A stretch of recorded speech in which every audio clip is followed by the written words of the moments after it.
one cybersecurity myth that you would like to bust? Cybersecurity is only considered as part of the IT department's job in every organization. Compliance equal to security is the biggest myth.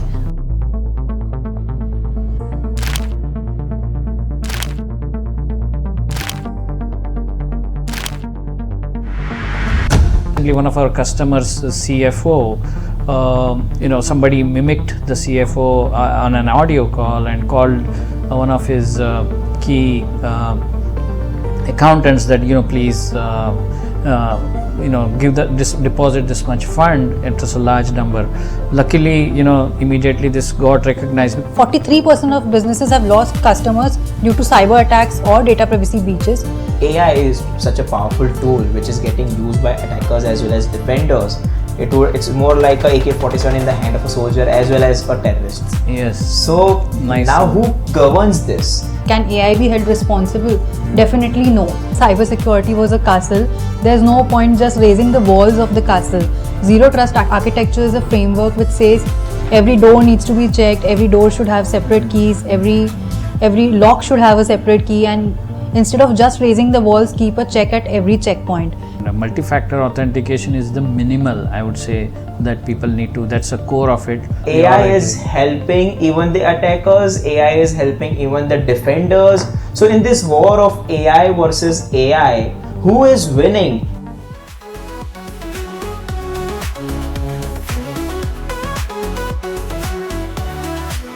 This is Tech Talks Roundtable by Align Digital. The future begins here.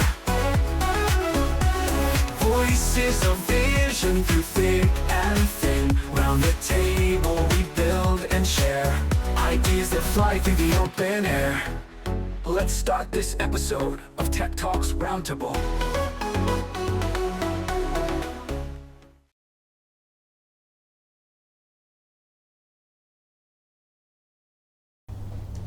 Hello and welcome to Tech Talks Roundtable. I am your host Romil Dodhiwala, and today we are going to have a very enlightening discussion on cybersecurity, especially the rise of AI-led cyber attacks as well as zero trust architecture and the leadership into cyber resilience. Joining me is Paresh Shah.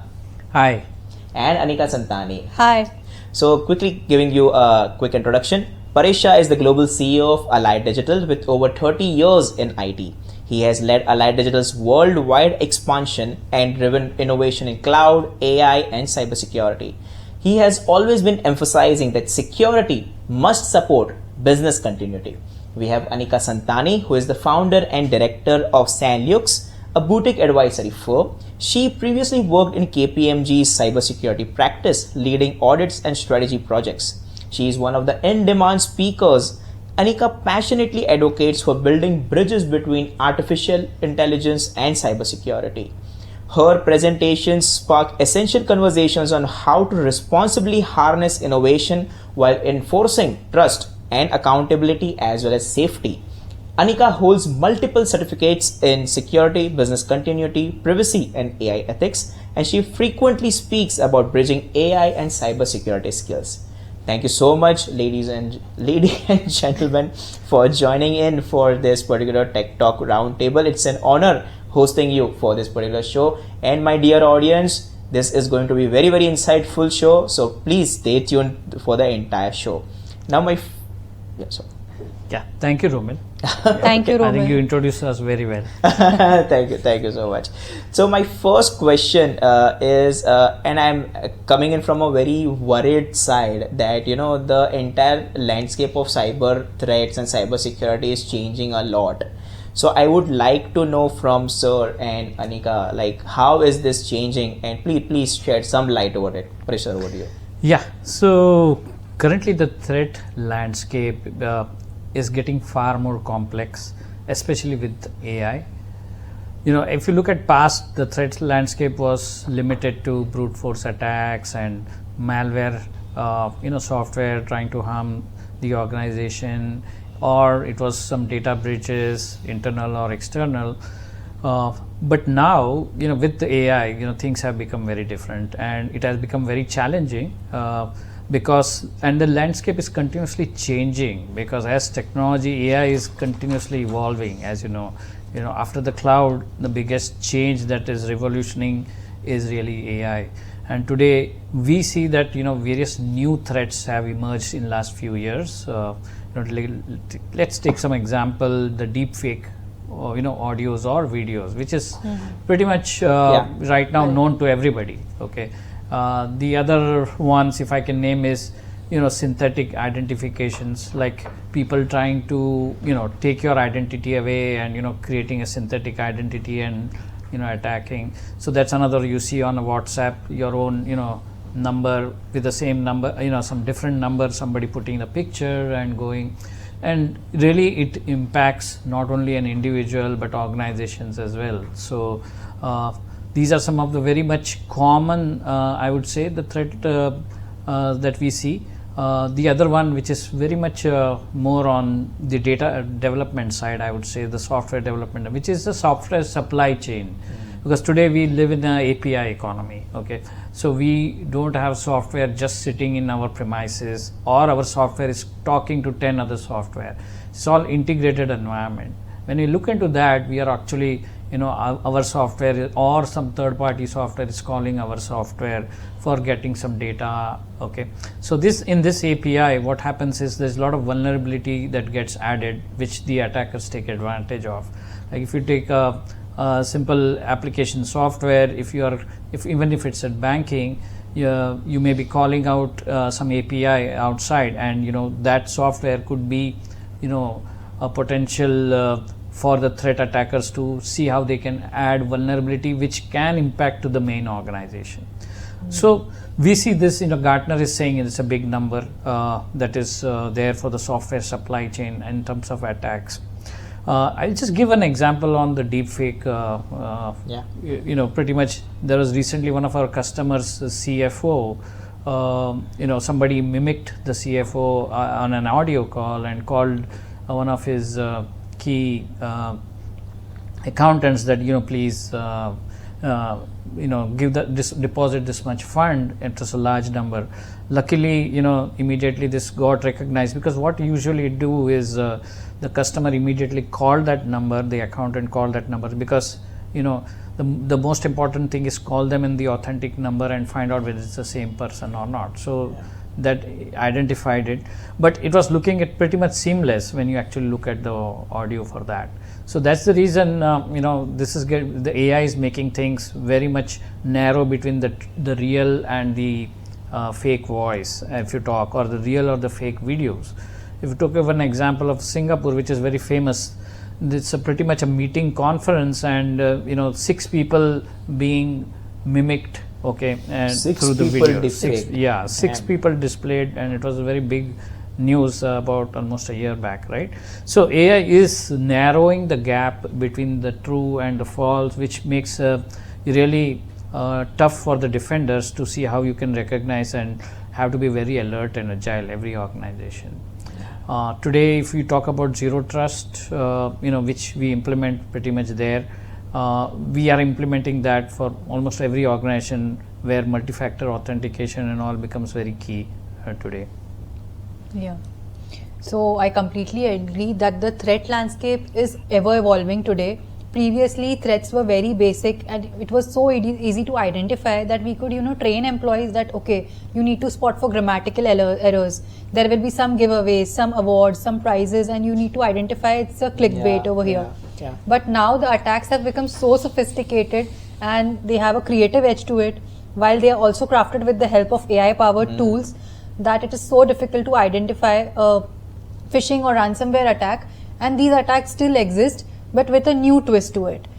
Furthermore, speaking on zero trust architecture and the multi-factor authentication and the deepfake example which you gave, the case study, I really appreciate your leadership with Allied Digital that you are doing on zero trust architecture, especially because many people just talk about zero trust architecture, but when it comes to implementation, to walk the talk is a different thing, because it's so overwhelming when it comes to implementing it.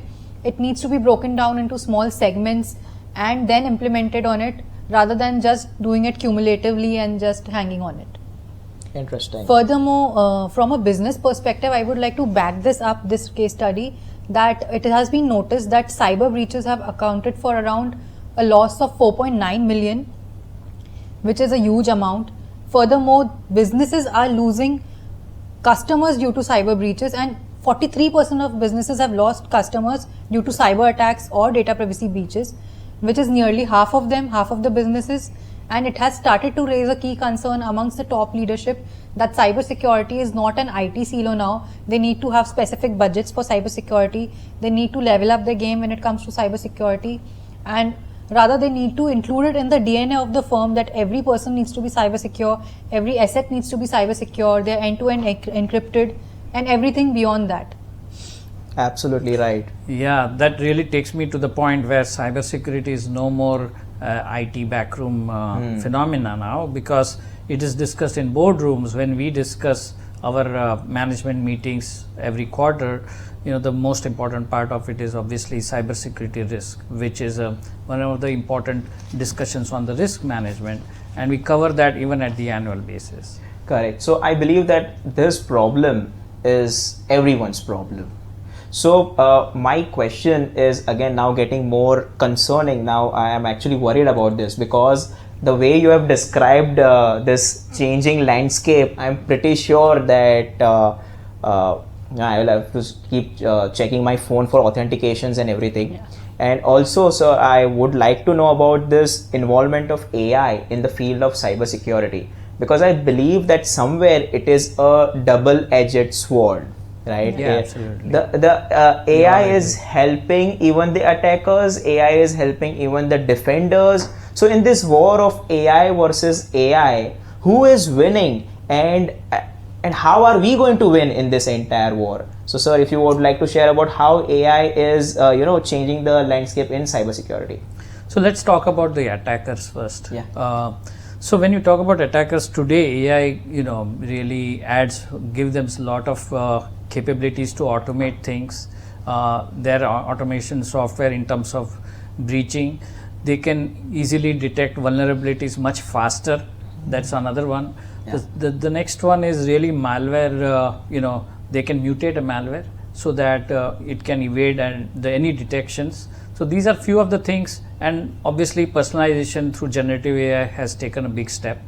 So these are 3 or 4 major reasons which makes AI very much powerful tool for attackers, and to take them really to the next steps. And they constantly keep changing, and that's the reason we have to be one step ahead.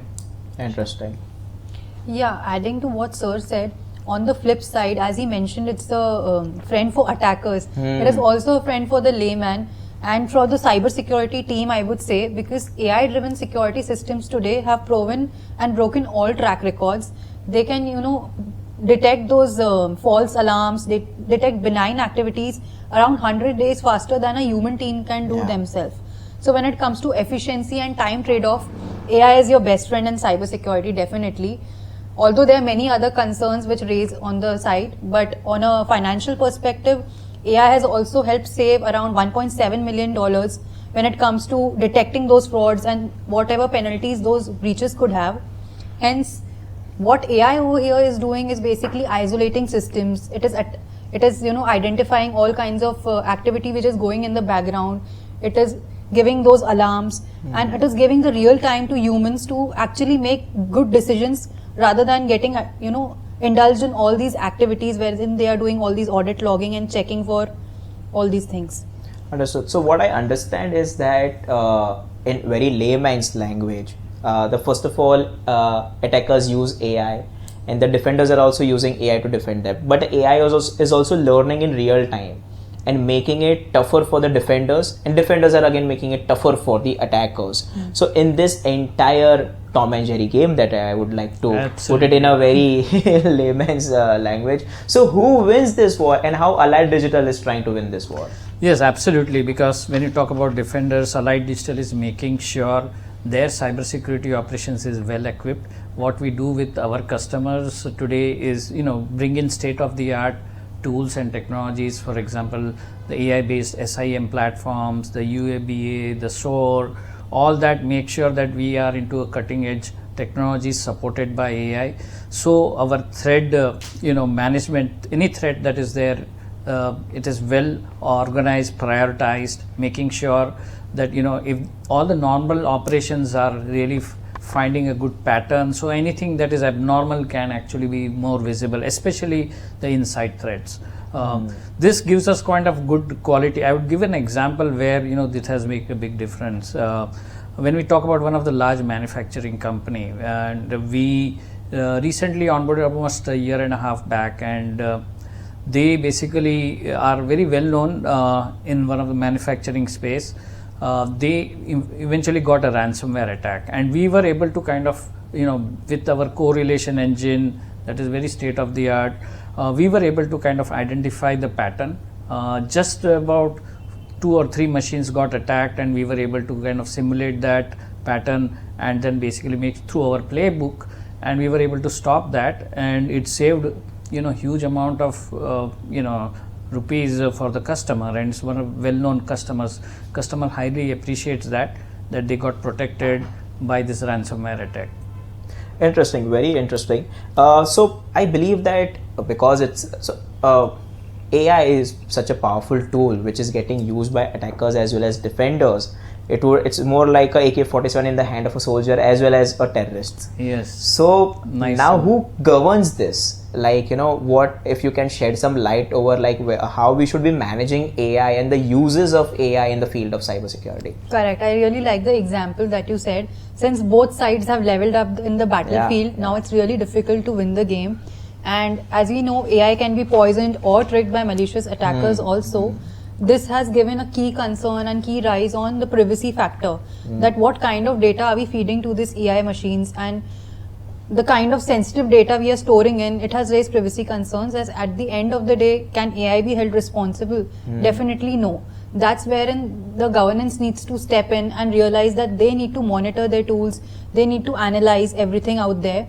Although AI and cybersecurity has been their best friend in tracking and isolating systems and helping mitigate those risks, but however, when it comes on the flip side, organizations need to monitor the AI tools, and that the reason what concerns me now is only 1/3 of the organizations have systems that can vet the AI tools. So the privacy point of view is breached over here. You are using it for your betterment, but at the end of the day, the data is stored or is that of customers. So what about the data? Yes, a very interesting point to talk. Data governance and data privacy is one of the primary aspect of right now for cybersecurity, because when you talk about overall, what are we protecting? We are protecting data. Data is in different forms today. There are some kind of secure data, for example, which are confidential data, or this data. We need to make sure that how we protect them, how do we encrypt them, how do we store them. So governance becomes very key. And obviously when we talk about data privacy, what gets basically shared, okay, how basically you are looking at multiple systems and how they are, so at a holistic level, because cybersecurity is all about holistic look at field, making sure it's like for every organization, it's like having 100 windows and 50 doors. So attack can be in multiple fold and in different operations. Either, as I mentioned, different threat landscapes are too big. So most important thing is how do we overall manage data into the organization, how do we keep it secure, how do I basically transport data through different systems. So that's a kind of a key aspect of it. And when you talk about privacy, who has access to what, okay, after the authentication, the authorization becomes extremely important, not only within the organization, also outside the organization. And as you know, every industry carries norms on data privacy. There are so many new regulations coming up, including our India's PDP Act. Okay, so that's very important, where we need to abide by that, making sure even if there is a breach happened, you are notifying it. So a lot of actions are being taken on data governance and privacy, not only by the enterprise but also the government. So it is very important that we stick to those norms, and every organization today needs a good data planning, so that both, not only from the cybersecurity point of view, but as you mentioned, the privacy is very important.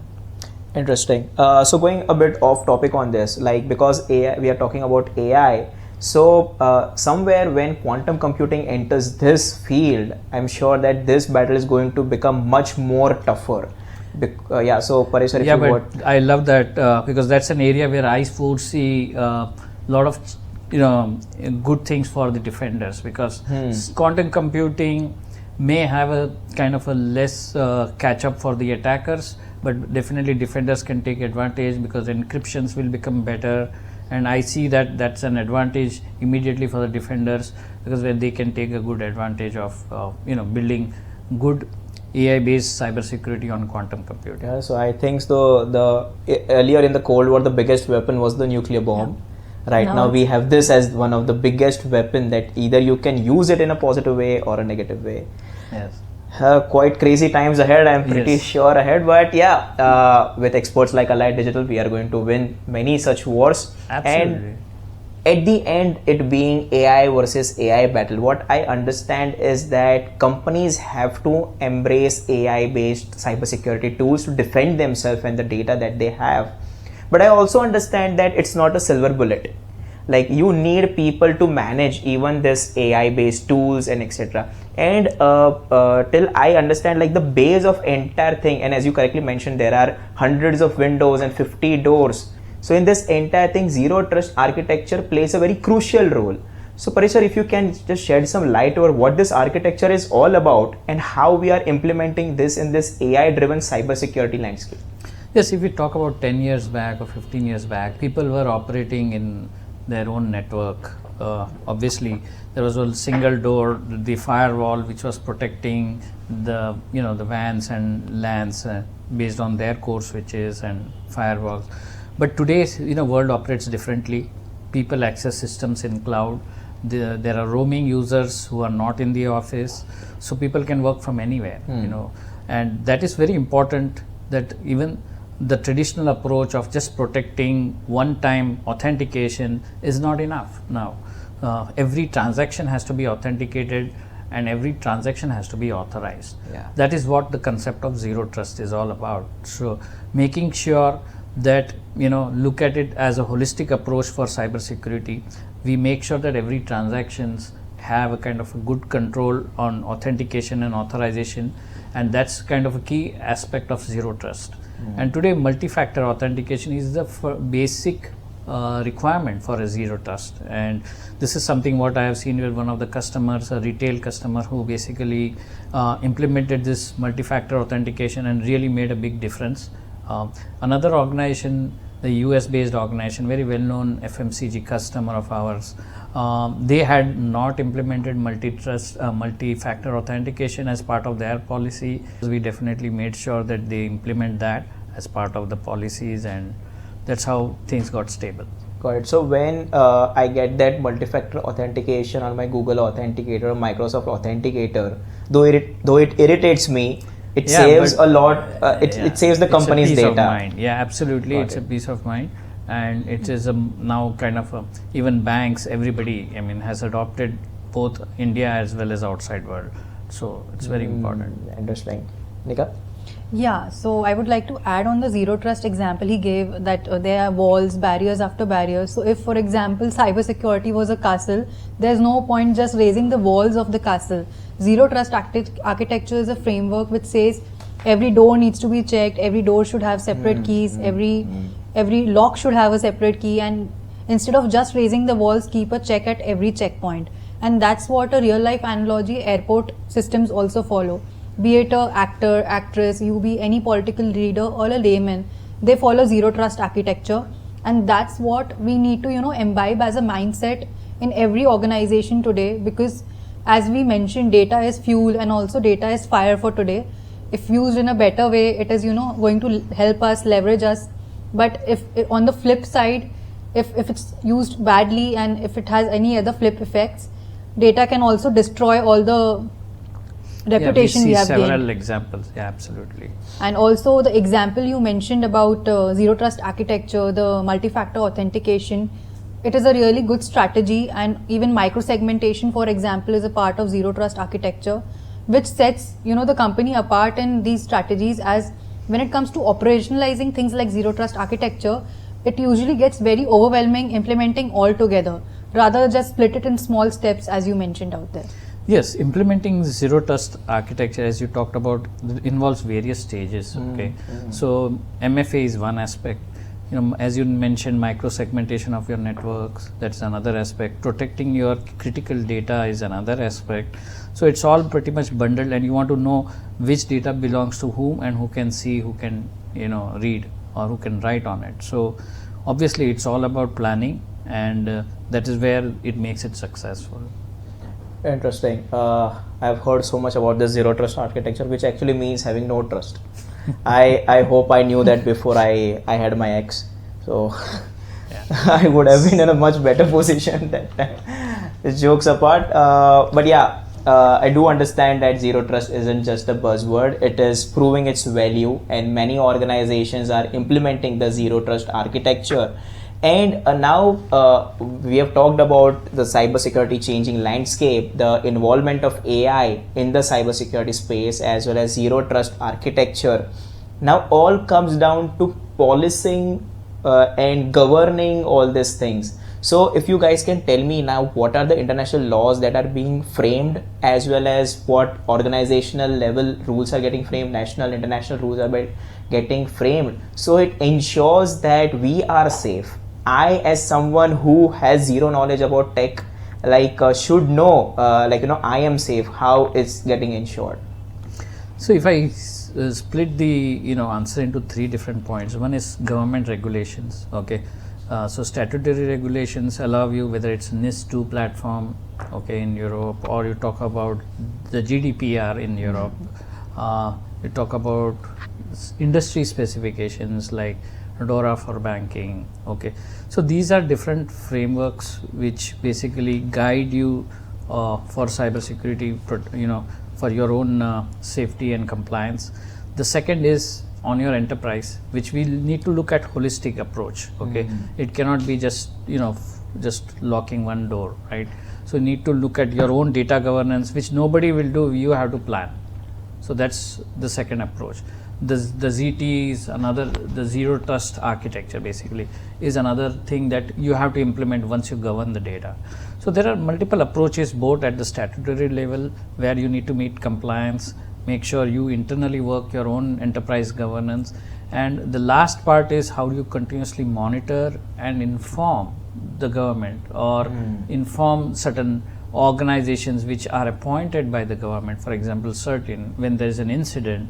Okay, so you get a lot of feedback from them. At the same time, you protect the rest of the consumers who are using, if the application is pretty much a B2C, for example. Okay, so that's really it. Basically you have to look at a pretty much a broader strategy. Okay, both inside and outside. Understand. So the government and the policy making institute should have a situational awareness. That is what I am trying to understand. And as I now say, for example, an attack happens on an ABC company, the entire ecosystem should know that attack has happened and now let's fight, and so that no other attack happens to some another company. Yes, absolutely. And most important thing today I wanted to highlight is training. Okay, when it comes to cybersecurity training, whether it is any a most lowest level of employee or a highest level of employee, we all make mistakes, but a continuous training program, okay, for every organization, whether you are an IT organization or a non-IT organization, talk about retail or banking, everybody is digitalized today. Yeah. So that becomes a very core factor in ensuring that you are not only compliant, but you are constantly making sure, as the technology evolves, as digitalization continues, we are informing our employees how to take care of themselves, because every individual is responsible for cybersecurity, as we were discussing before. Yeah. It's not just IT's job, but IT's job is one job, that is training, making sure that happens as a company, and obviously the management also supports that.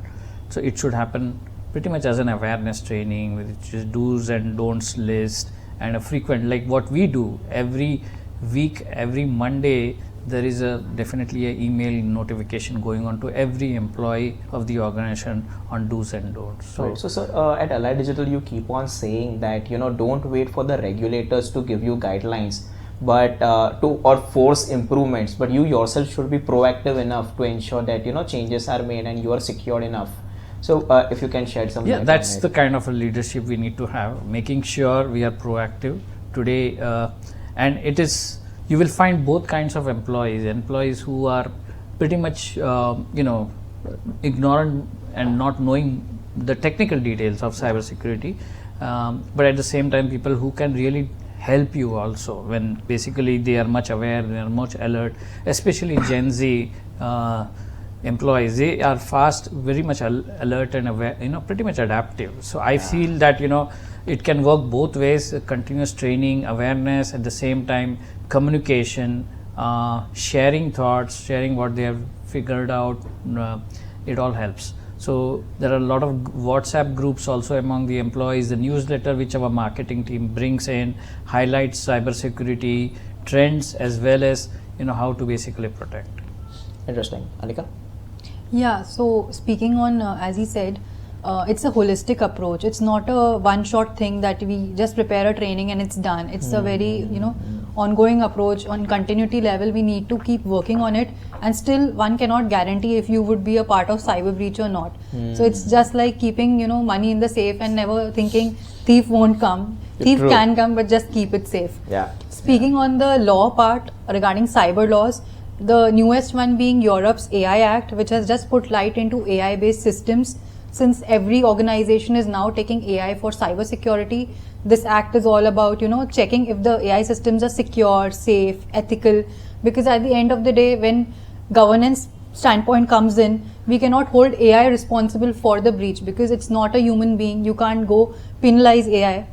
So basically checking if your system is secure and, your data is secure with the system is all about in that act. Apart from that, NIST Cybersecurity 2.0 framework, which was basically released in 2024, is all about improving your cyber posture.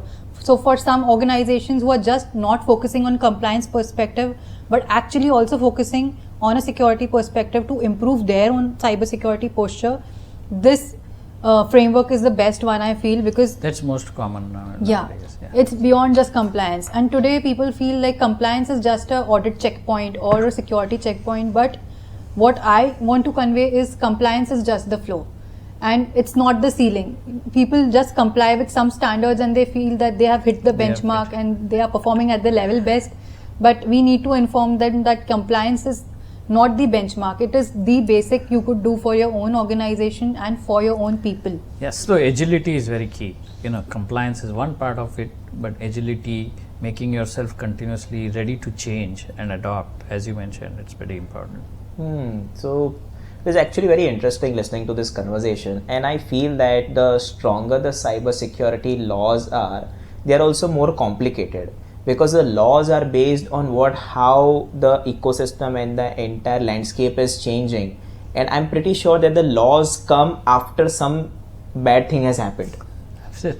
Laws are not always like, they are not proactively made, and then organizations are waiting for crisis to happen, and correct, then they and then level the up, laws buckle come up, in. and Yes. suddenly they have a cybersecurity budget and they will be yeah. implementing. Before that True. there was no cybersecurity. Very, very true. So I believe that the key is to key for the companies is to stay ahead before these laws actually come in place. Yeah, absolutely. And they should work very, very seriously on their cybersecurity, data protection, and of course AI-led tools which are coming up, which are going to make defense very, very tough. And over there, exports like Allied Digital plays a very, very crucial role. So, and of course, it is very wise to keep on checking the legal changes and all, as and how the rules come in. We will, of course, we can adapt to those rules and regulations.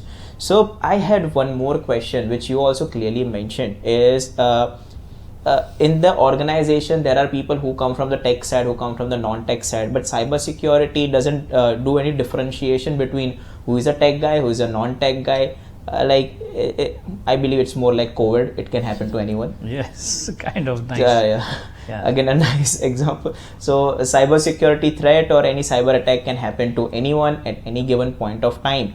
So you keep on saying that the task of leadership is not to put greatness into the people, but to elicit it. For the greatness is already there in them. So I would like to know, how do you bring this philosophy into the cybersecurity in Allied Digital?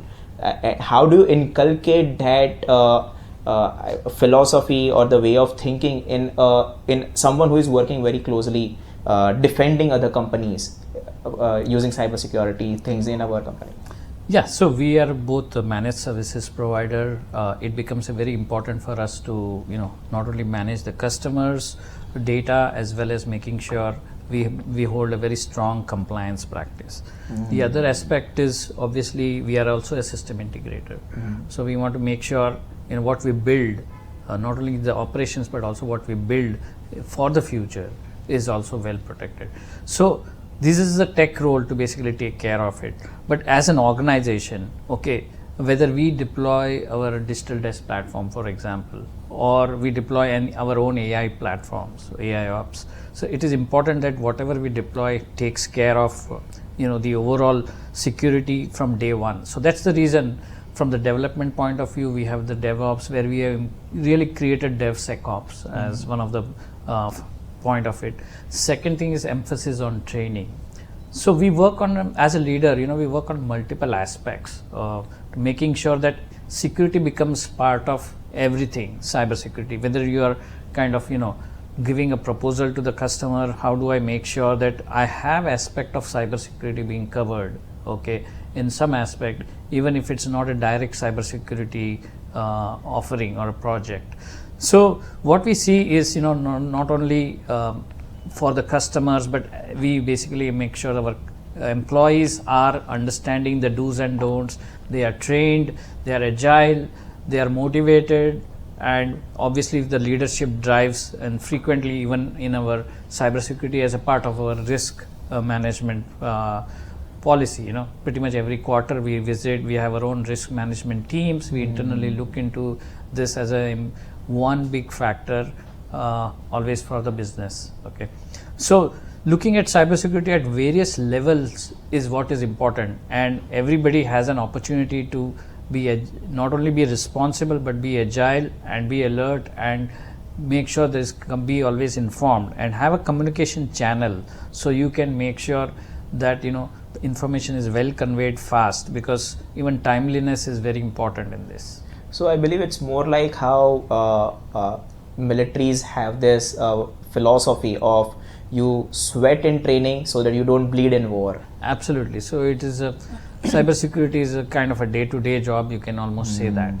Got it. Interesting. So Anika, because you have been also into the field of training and you come from a very rich experience into this, and also again coming from a cybersecurity background, and you recently had some training at IIM Nagpur as well. Yeah. If you can shed some light, like what's the current landscape or current situation with the students, and how well aware they are with this particular situation in cybersecurity? Yeah.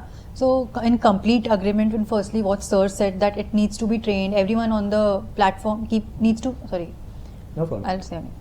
So I'm in complete agreement with what Paresh Sir said, that everyone needs to be kept on the same platform, trained for all cybersecurity trainings, be it a non-technical person or technical person. On similar lines, when I was there in key universities like IIM, be it NMIMS, when I tell students that you need to know about cybersecurity, fundamental literacy needs to be there, I realize is that they are not aware about basic cyber concepts. Furthermore, they feel that it's not a job of a non-technical person to know about data privacy concerns or cybersecurity. For them, cybersecurity is either about hacking or it's multi-factor authentication. Just what Hollywood movies show. Yeah, so it's basically on a surface level talk happening.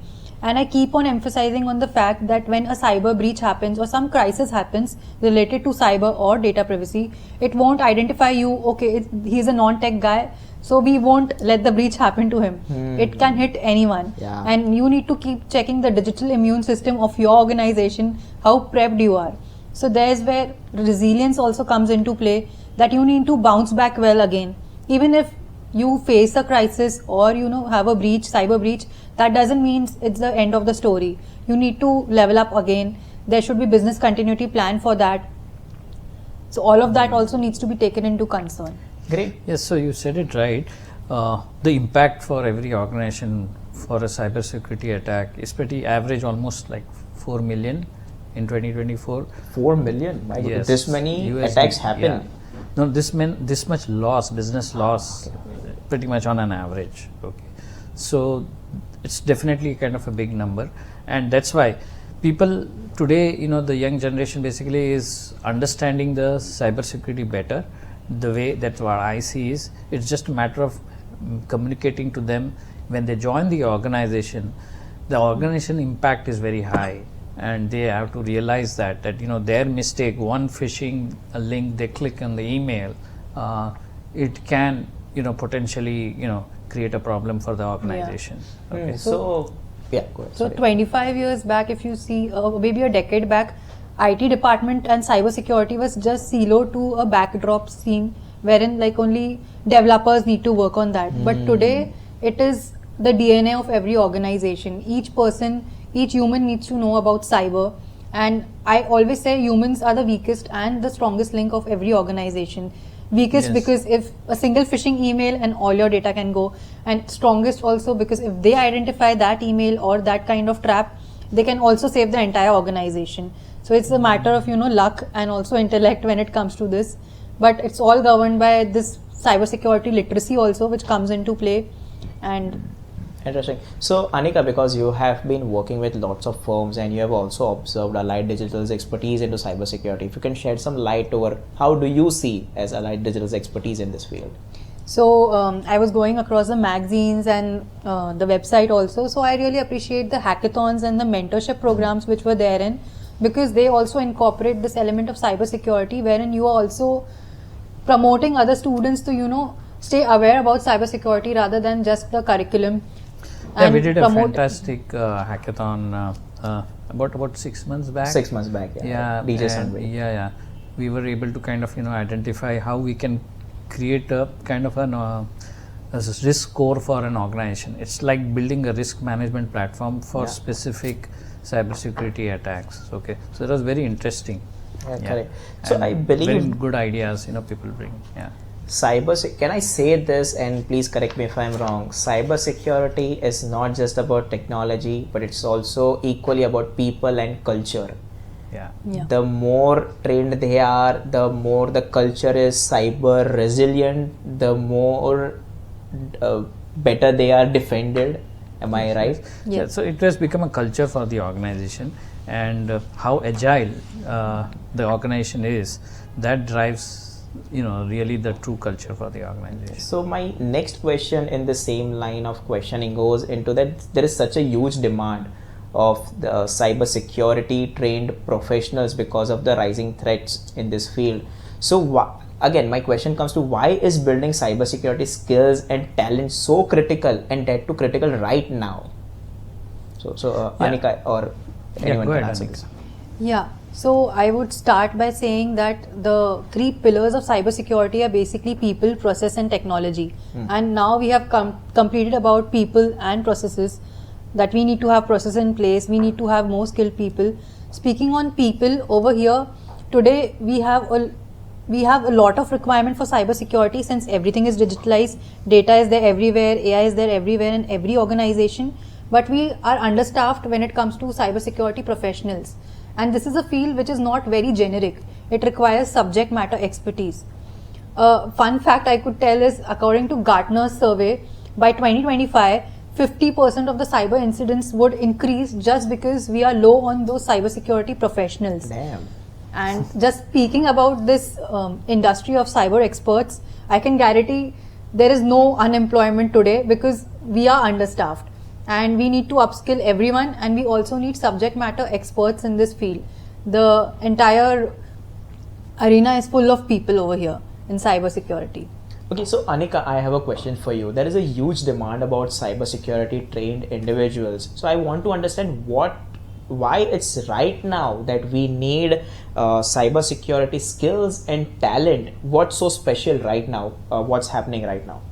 So basically, the three pillars of cybersecurity, what we have been taught was people, process, and technology. And today we have the right processes in place to implement it. When it comes to business continuity or policy procedures, there is right technology. People have the best tools, but they often forget that it's not always about the best tools. It's the people who come in to lead and to make decisions.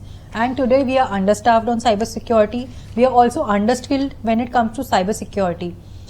Half of the market has a lot of roles for cybersecurity, but we don't have the people who could fill in the roles.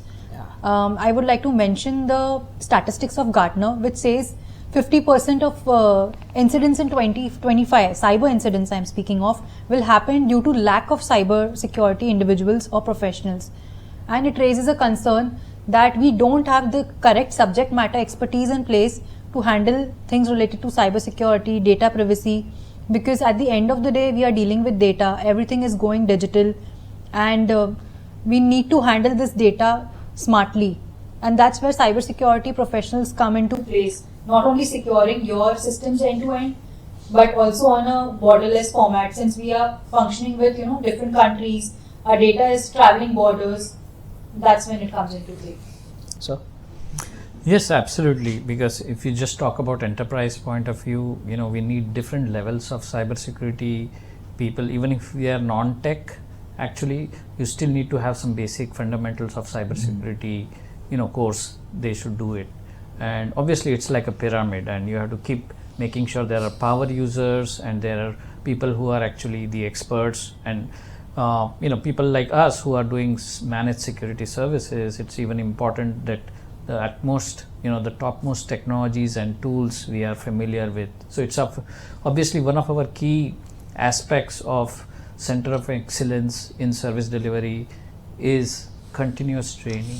So we want to make sure our cybersecurity professionals are continuously trained, certified in upcoming tools and technologies. At the same time, we run a program for everybody to basically know the basic fundamentals of cybersecurity. Even a person who is onboarded, for example, has to go through a basic cybersecurity training, the do's and don'ts, even if he's tech or a non-tech. So we embed some or the other part of training continuously for the cybersecurity, and obviously awareness programs are also there. got it.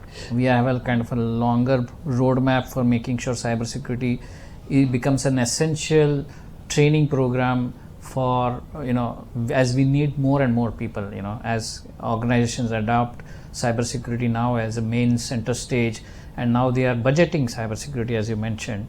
The need for cybersecurity, the demand is continuously growing, and we are constantly getting customers to ask, I need 10 people for cybersecurity for doing this role, or we want to outsource this and want to make sure we are covered with this. Data governance, data privacy. So even within cybersecurity, there are so many levels of training now, options for training. It's a great career, I would say. And I would just like to highlight in the US, the schools have adopted cybersecurity as one of the curriculums in their 8th grade, 9th grade, 10th grade, and really that makes a big difference. I know one of my colleagues' daughter, she has a capability. She's just passed 11th grade, and she can really solve basic cybersecurity incidents, and she can understand what's going on. So it's very important that it will slowly become pretty much as part of norms. As IT was adopted in schools, cybersecurity gets adopted also in the schools at some level, and in the enterprise, obviously, it's so important. Interesting. So can I say that people can be the weakest links or your strongest of defense, depending on how you train them? Yes, absolutely. The agility makes a difference. People can, if they are very agile, they can report any incident. So as I said earlier that, it's not just about technology, it's also about the culture and the people to win the cybersecurity war. Yes. So since everyone has leveled up in the battlefield, there are attackers, there are hackers, then there are good people who are laymen and who are actually looking to save their organization, not face a breach. So today the training aspect has become so important because not everyone is coming from a technical background. Yeah. But when it comes to cyber breaches, data breaches, it doesn't look for literacy on technical level. Rather, everyone needs to be cyber literate today. They need to know about basic laws, what are the basic ways of, flagging an event, how crisis happens, and most importantly, the element of resilience, which is basically bouncing back once you have faced a crisis. Yeah. So there should be trainings on these, and as Sir mentioned, it's a holistic approach and not a single one-shot training cannot be taken. Absolutely. It keeps on ever evolving. There's a new breach in the market or new attack in the market, you need to train your employees on that again. If there's something new happening, new laws have been introduced, there are new requirements, you need to keep them updated about that. And it's not about a one-day training or two-day training. It's about changing and adapting. Embedding into the DNA of embedding in the DNA and the mindset of the organization with the landscape changes, whatever happening in the environment. So speaking about cyber resilience, Anika, I do remember you telling me that you had this one incident at your previous firm where you had to prepare a cybersecurity audit, if I'm right, in just 72 hours. Can you just shed some light on this? What was this incident and what you learned from it? Yeah, so there was a case wherein a client had an audit within next 72 hours, and when we went through the audit scope, at the end of the day, it was such a broad scope, and we realized that the client is not meeting the requirements completely. So the entire team, scrambled up, and we were working 72 hours round the clock, updating policies. We were looking forward to board approvals, configuring systems. We were looking forward to the checklist, like if we are complying enough. And at the end of the day, when the audit finally happened after all this hard work, we passed with zero critical, non-compliances. There were no main non-compliances. So within and it was just 72 hours. a miracle. That's Wonderful. At that time, it felt like a miracle, but it was raising concern over there that it came to resilience and consistency. Why were we waiting for a crisis situation to happen and bounce back in that situation rather than being proactive, agile, and not siloing it to IT department itself? So wherever I notice in such scenarios, it often happens that only the IT department is working towards the audit procedures, and other departments and teams do not coordinate well. And they are like, it's your job, just do it. But at the end of the day, we need to integrate all departments and communities within it. Correct. Yeah, in fact, the audits are complex. The reason being it involves, especially, I'll give an example for one of our very large customers. It's a big, large conglomerate, and to start with, they had 40,000 vulnerabilities, and we were running their entire infrastructure operations. And they have SAP and several instances of various applications, and it was far complex, and we had target dates for their final audit, and the internal audit needed to be make sure that everything is going smooth. So our tasks were multifold. We had to really fix those this vulnerabilities, run through the audits, work with various stakeholders, as you mentioned. It is not just we fixing the cybersecurity issues, so the vulnerabilities, but talking to the applications people. You may want to kind of put a patch, and what is the impact, of correcting a patch. It could be at the database level, it could be at various middleware layers, because today systems are complex, and you basically even have API being called, so various applications. So it's a lot of homework that is required, hard work is required, and planning that is very important. Sometimes there may be 100 vulnerabilities, but in one thing, if you resolve all those 100 vulnerabilities, get resolved one shot. Yeah. Okay. So, but yes, we were very successful. The end story was very happy that they got the good audit done, and there were pretty much no issues on that. But yes, it was a big process for 3 to 4 months to prepare everything, make sure it is so many different entities all getting audited at the same time, and we also deployed a bunch of people to help them out. So it was a massive task. Yeah. So this also goes on to show that having subject matter experts in your team, how it helps in the scenarios of crisis. Like that client partnered with Allied Digital, and during crisis they were able to level up, or maybe before crisis they were prepared. Yeah. Well, it's a tremendous task. Even to plan all this, you require a separate person. Okay, not just resolution, but also really making sure that all the vulnerabilities that are there are actually collected, they are continuously monitored, that they are fixed or not. We had close to 38 Excel sheets to work on to make sure everything gets fixed. Oh, wow. So pretty complex. Yeah. So I can say that collaborating on this subject is very, very necessary, because it's not necessary that always you will have internal expertise, and the expertise coming in from others, like companies Yes. like Allied Digital plays a very crucial role. You got a very important point. It is not just one set of people that will do it. You have to basically involve multiple people, multiple stakeholders, and get these things done. Okay, great. So my team is signaling me from that side that now it's the time for rapid fire, one of the most loved section of this show. Okay, so I'll just set the rules for you. You have only a second to answer my questions, okay? And you don't get much time to think, so you all set for it. 1 second is too less. 1 second.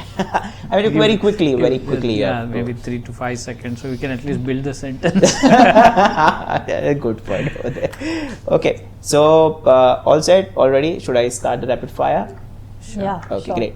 So now my first question is to both of you is one cybersecurity myth that you would like to bust, Paresh sir.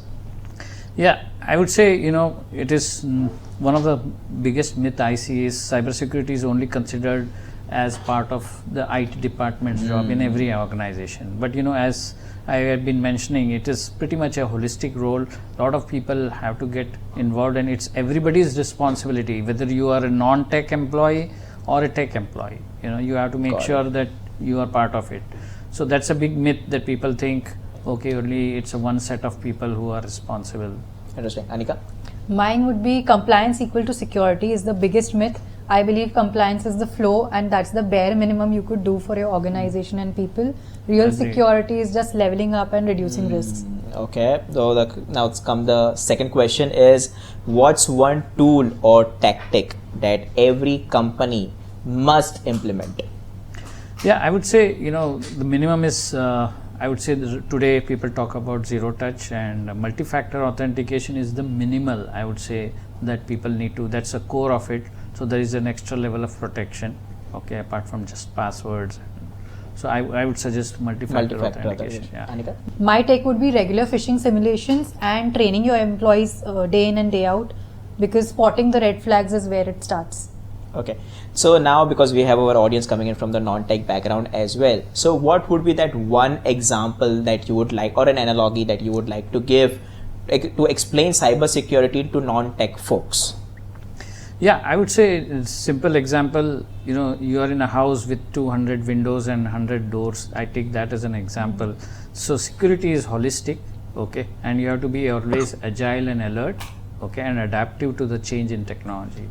Interesting. Anika? My example would be of that airport, wearing the seatbelt in the flight and listening to the emergency exits and other crisis landing rules at the time of flight, hoping you would never face it, but being ready at the same time.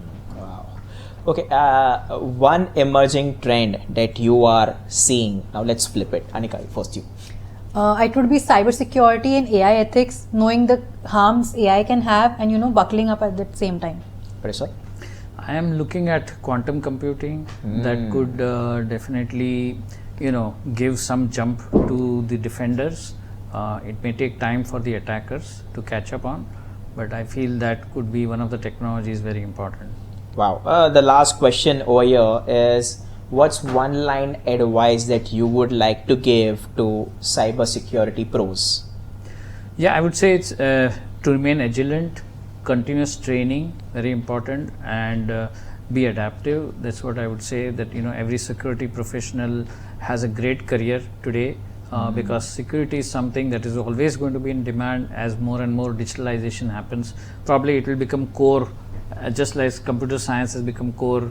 I think cybersecurity also will become a core subject. Interesting. Practically. So I see that it's a great career, but there is both opportunities and challenges, and being agile is very important. Anika? I would say don't just learn tech, learn to communicate, implement and operationalize it at the same time. That's coming in from one of the soft skills trainer. She knows how to train. So yeah, we have covered a lot of ground today on cybersecurity, and my dear audience will be very happy to know that we have covered so many things, right from cyber resilience to involvement of AI into cybersecurity, the rising threat landscape, as well as the zero trust architecture. I'd like to conclude this session by sharing you all the details that we have discussed. First was AI, friend and foe. AI is supercharging cyber attacks. Think it like deep fakes, smart malware and all. But it also gives us lots of powerful defensive tools. Use AI to strengthen your security, to detect threats faster and respond quicker. But don't forget, yeah, I just flipped my page. So because I've written all the things. So don't forget to secure and govern your AI systems. Attackers are leveraging AI, so defenders need to do the same, but do it wisely and responsibly. That's the tagline, by the way, of Allied Digital as well, which is IT managed responsibly. Next is zero trust. Never trust, always verify. Next is stay ahead of regulations, because regulations usually catch up after some incident has happened.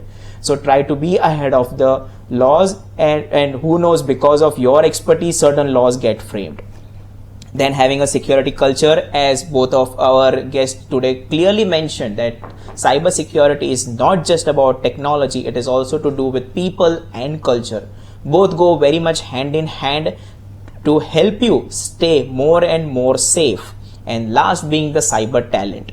The more trained you are, the more safe you are. Just like how the military keeps on saying that, you sweat in training so that you don't bleed in war. So always keep yourself trained in all this stuffs. Paresh sir and Anika, thank you so much for this wonderful show and sharing your key insights and expertise on this Tech Talks. I'm pretty sure that everyone has loved the insight that you have shared, and it has been very insightful for them as well. Thank you, Romil. Thank you so much. It was a pleasure being here. Thank you so much. And to my dear audience, stay tuned for another episode of Tech Talks Roundtable. We are going to have one more episode coming up very soon. Thank you so much and stay cyber safe. Thank you so much. Thank you.